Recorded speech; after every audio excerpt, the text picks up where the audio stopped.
ये हमारे 80 महापुरुषों का जीवन संघर्ष है। जिन महापुरुषों ने अपनी जीवन की कुर्बानियां देने के बाद आज जो मेरी माता बहनों को सुंदर जीने का अधिकार, शौकशाली से जीने का अधिकार तुम्हें बाबा साहब अम्बेडकर ने दे दिया है।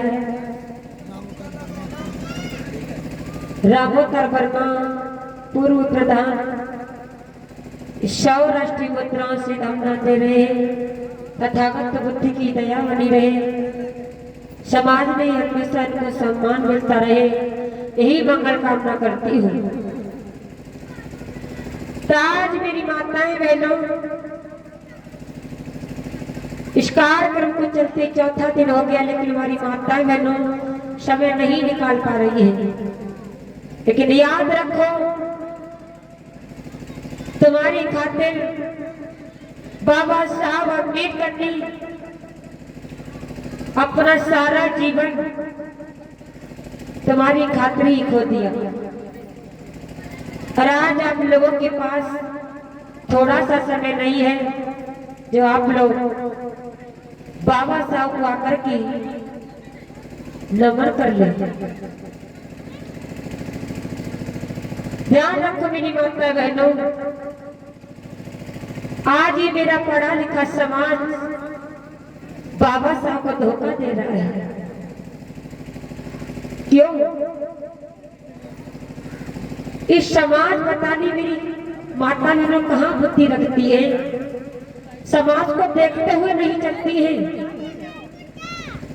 अगर समाज का हाथ देखते हुए हमारी माता बहनों समय को पहचानने लग जाए, तब भी बाबा साहब का सपना साकार हो जाएगा।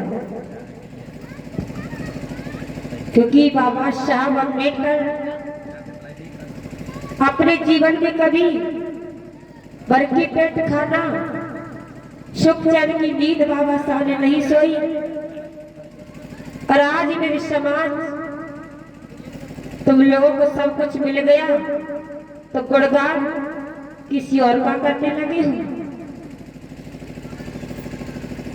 4-4 पहिए की बात मेरी माता बहनों भैया लोग खरीद के लाते हैं। कोई लिखवा लेता है जय श्री कृष्णा, कोई लिखवा लेता है राधे राधे, कोई कुछ लिखवा लेता है। लेकिन दिया हुआ बाबा साहब का, लेकिन गीत किसी और की गा रही हो। इस नारी को तो मनवादियों ने नरक का द्वार बता दिया। मनवादियों ने कहा नारी नरक का द्वार है। जब बाबा साहब ने भारत देश में आकर के देखा कि नारी नरक का द्वार है, तो बाबा साहब अम्बेडकर ने कहा नारी नरक का द्वार नहीं है, नारी से जग संसार है। बड़े बड़े वीर बलवानों को अगर जन्म देती है तो यही नारियां देती है। बाबा साहब ने कहा तुमने नारी को नरक का द्वार बता दिया। घर को चलाने वाली नारियां होती हैं, घर को संभालने वाली नारियां होती हैं, घर को बिगाड़ने वाली भी नारियां होती हैं।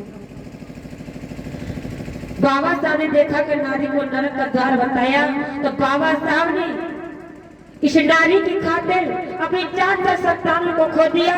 बाबा साहब ने कहा नारी नरक का द्वार नहीं है। नारी को बाबा साहब ने सर का ताज बना दिया। किसी दिन इस नारी को कपड़े पहनने तक का अधिकार नहीं था। अगर मेरी बात झूठी आप लोगों को लगती हो तो इसका प्रमाण आप हमसे ले सकते हो। कहीं मत जाओ, अगर सच्चा प्रमाण चाहिए तो मनु स्मृति लाकर की पढ़ो लाकर, उसमें लिखा है नारियों की क्या दशा थी पहले। चलो किताब में तो खरीदो, महंगी आएगी। नहीं दीदी, हमारे पास जो है तोल खोल पुराण है, उसमें लिखा हुआ है।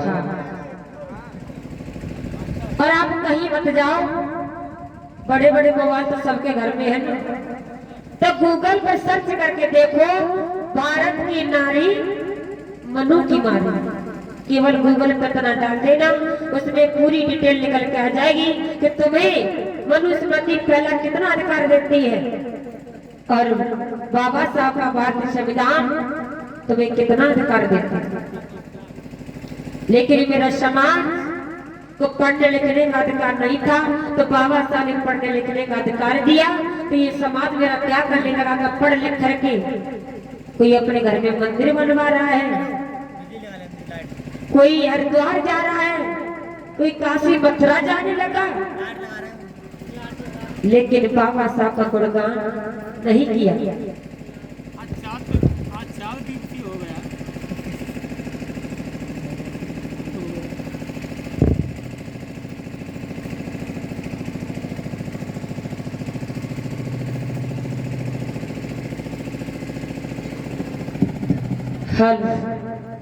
तो आज 4 दिन से मैं देख रहा हूँ हमारी माताओं बहनों के हाथ पे कलावा बंधा हुआ है, लाल धागा काला धागा गले में बंधा हुआ है। ये पता नहीं हमारी बहनें पता नहीं इसी से बचती हैं क्या।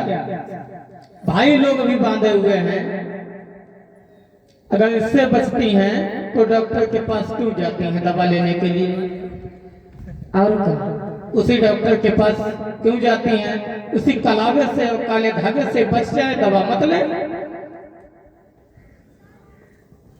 इस सही बात है, लिखा हुआ है जब कलावा बांधा गया था अहिर्गणालम सूत्र चमान बिना गुनाहन पंचनामा, उसके बाद में लिखते हैं आइन बंदो बली राजा दान बंदो महाबला लच्छे माचल माचल माचल माचल।